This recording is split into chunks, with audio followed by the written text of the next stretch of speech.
Министерот за економија Бесар Дурмиши соопшти дека минималната плата се зголемува за 1667 денари и ќе изнесува 26.046 денари.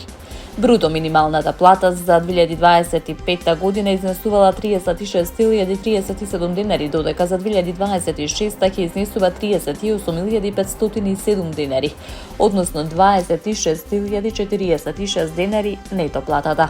Со ова зголемување платата се зголемува за 2.470 денари бруто и 1.667 денари нето.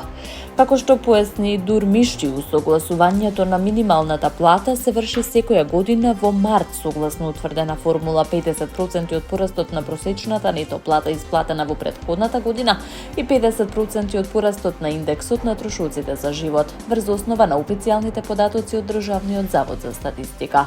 Според објавените податоци, просечната исплатена нето плата бележи пораст од 9,6%, додека индексот на трошоците за живот е зголемен за 4,1%.